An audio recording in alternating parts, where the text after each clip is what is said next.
Hello, my name is Christopher Wood, and I have a question for you. What do Duracell, Geico, Dairy Queen, and Fruit of the Loom have in common?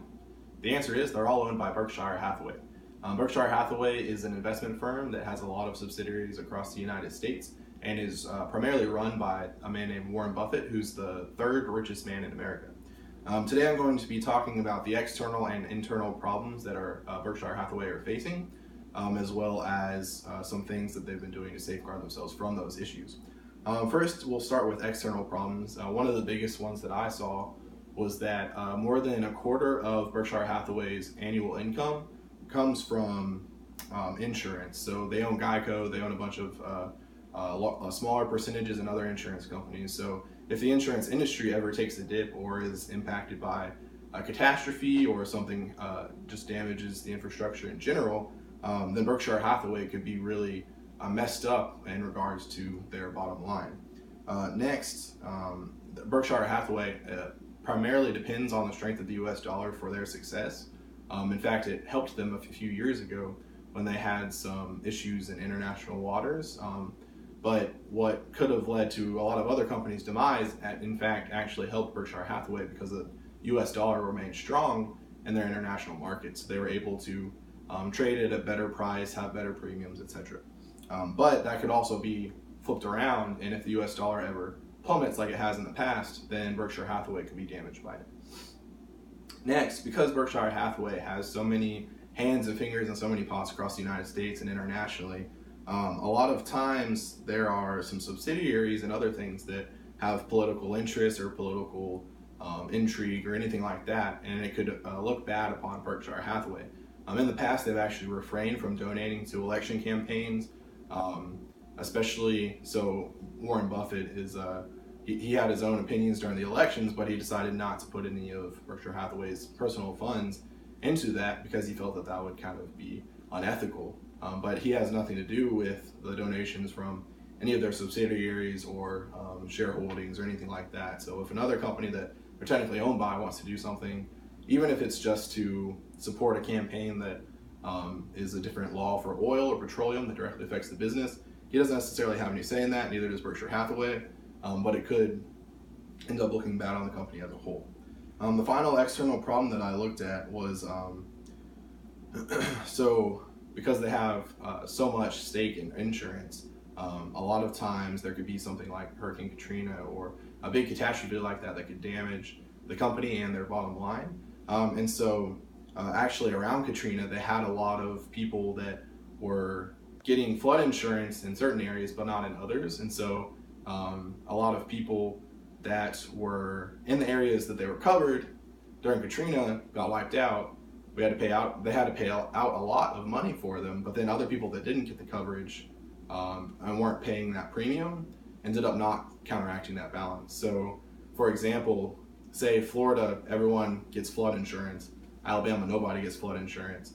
But if Berkshire Hathaway covers both areas, then Alabama, that doesn't get hit by the hurricane, isn't paying for the premium to support people in Florida. So they actually pulled out of Super Cat, the category of insurance, a long time ago, and now mostly do auto insurance and stuff like that Geico does. Now we're going to move on to internal problems. First of all, it's not exactly a huge problem. I would like to have this problem. But they have a really, really large amount of cash. It's actually at over $100 billion right now, and they don't really have anything that's worth spending it on. So in the past, the way that Berkshire Hathaway has made so much money is they find really successful and large family-run companies that would like to sell but keep the culture of the company. So they find Berkshire Hathaway, or Berkshire Hathaway finds them, and they're willing to work out a deal with Berkshire Hathaway that gives them an advantage in the buying process, because they know that when Berkshire Hathaway takes on the company, that they'll allow the culture of the company to remain. For example, Helzberg Diamonds, which was previously a family-run company, sold their company for an advantage to Berkshire Hathaway because they knew that the entire culture wouldn't be destroyed by a corporation.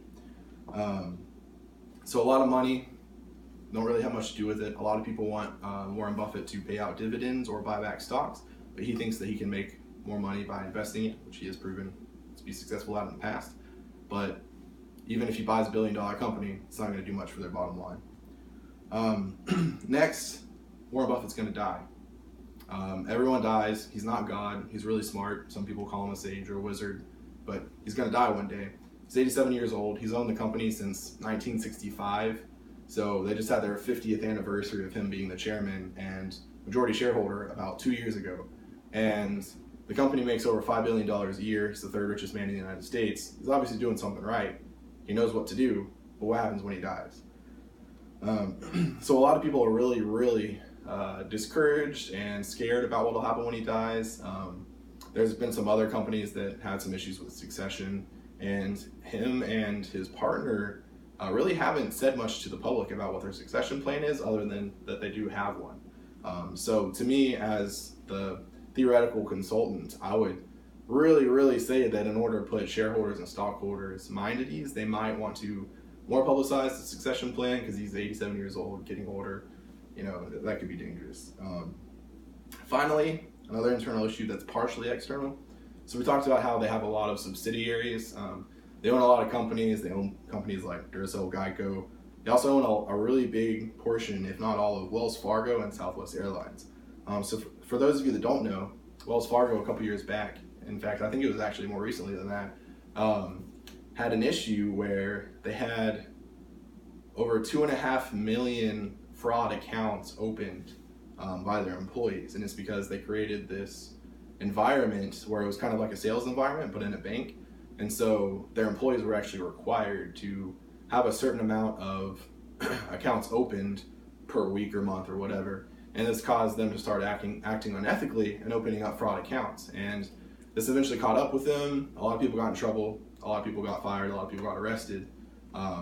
Berkshire Hathaway owns a large majority of them, so they're technically associated with them. And when interviewed about it, Warren Buffett said, we knew what we were getting into when we bought them. We didn't know they were doing that. We've told them that they need to shape up, but their own company, we understand that people are going to mess up. We've made our own mistakes in the past. What are we going to do about it, other than just encourage them to act ethically in the future? So Southwest Airlines had that a similar thing happen with where they dragged somebody off the plane, and that big taboo about all that. And once again, when Warren Buffett was asked about it, he said, "Look, we bought the company for the culture. We know that they made a mistake. They're gonna do better. They have to do better. But they truly invest in companies that they believe in the long term and not just the short term."